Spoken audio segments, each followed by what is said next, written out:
Alright, this is a video response to Nemesis Predaking getting inside the mind of a Transformer kit basher. And first question, how did you get into TF kit bashing customizing? Now I'm aware that these of course are Cobra vehicles, but I'm into that right now. So I started off with kit bashing with the Transformer. That would be my first one would have been Soundwave. It all started when my friend noticed that I had a cool Transformer that transformed into a Subaru WRX, a 2004 one, and that was back in 2004 when I first bought my first toy. I never bought any toys as a kid, of course, or only now actually. Anyway, friend noticed that after I left it at work, it looked shitty, so he called it Shit Streak instead of Silver Streak, and he told me, why don't you change it into something, why don't you paint it? So I looked up customizing toys, Transformers afterwards online. First came up to, I forgot the site's name. This was before TFW 2005, but now that's my home for any customizing needs or posting or whatever. So yeah, I started with that back in 2007, started painting, and it came out very nice. Did a version 2. Version 2 came out nicer. First of all, it came from a Ricochet, and that's it. Anyway, I have a video for that. Let's see here. So yeah, I've been kit bashing since 2007.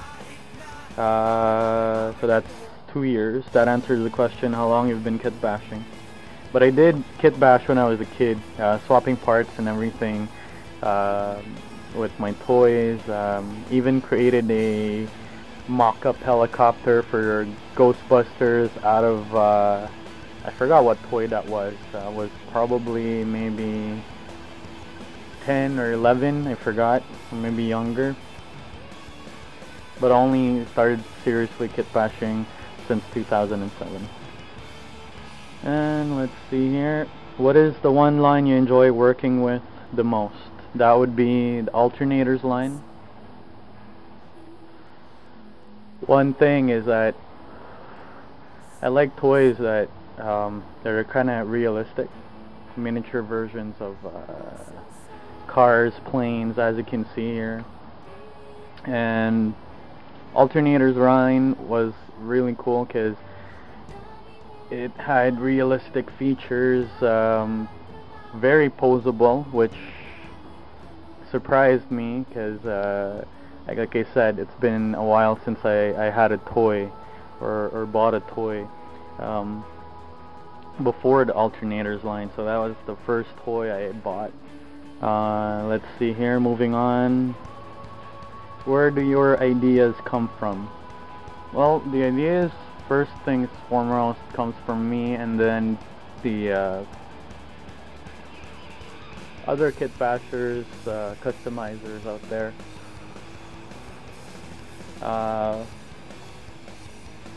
Ideas come from basically online. I look up stuff, and like the snake skin, I saw the first project I had for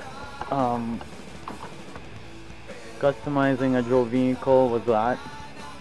I mean a Cobra vehicle. I looked up the snake and I'm like, wow, cool, it's snake skin, why don't I put that on one of the vehicles?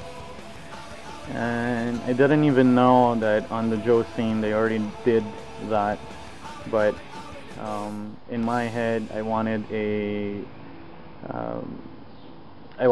feel the snake skin, so I left the I used a stocking on that.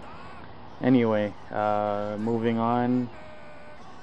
Let's see here. Oh, before that, there's a lot of kit bashers that influenced me. That would be Plow King, Super Quad 7, and PF Master. PF Master got me into creating some of my stunticons, and that's it.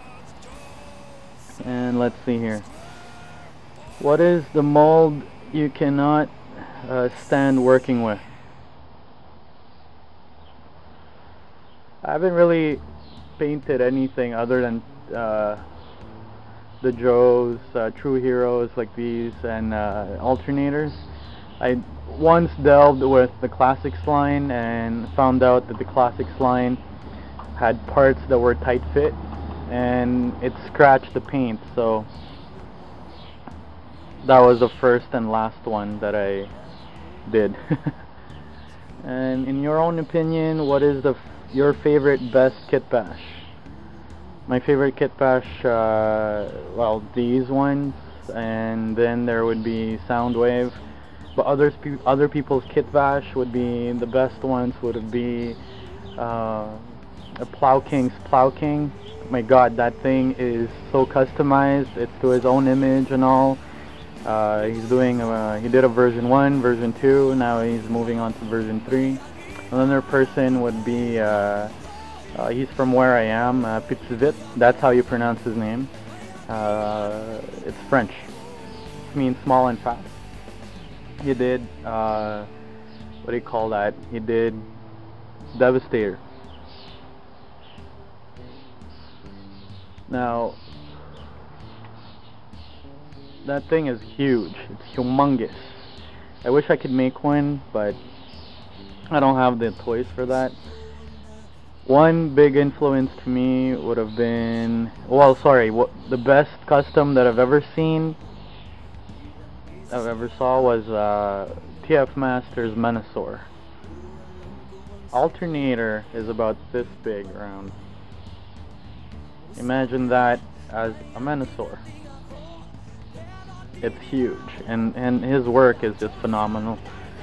Let's see here. How many customs, including your own, do you have in your collection?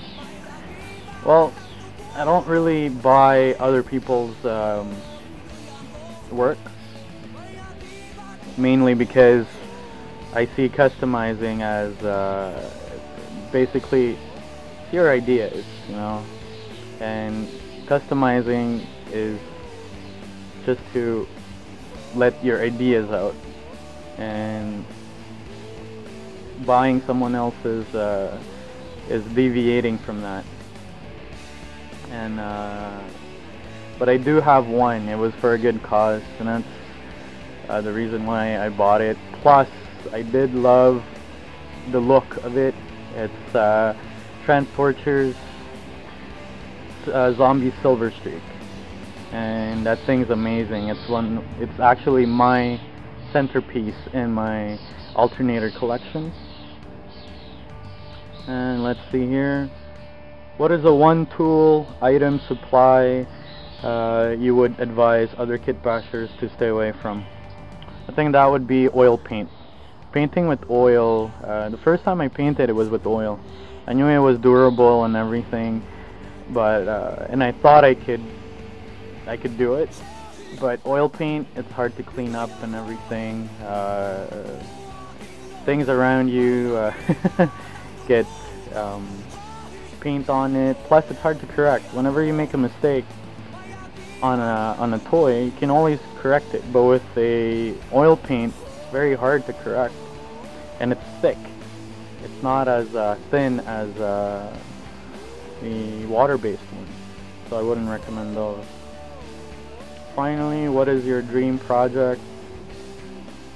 My dream project would be a crossover. Three things that I like. Cobra from the Joes, Transformers, and Monster Hunter. I already have one actually set up already, but I didn't really continue because it's kind of hard. It'll be a motorcycle transformer, and it'll transform into a robot in a scale suit. Now, when I say scales, that wouldn't be scales that are painted. It'll be scales that you can feel. There's ways to it, but I haven't really delved into it, but that's one dream project I would actually do. Plus other like Cobra crossover transformers and all that. Other than that, that's it. Alright, thanks for listening, and see you guys later.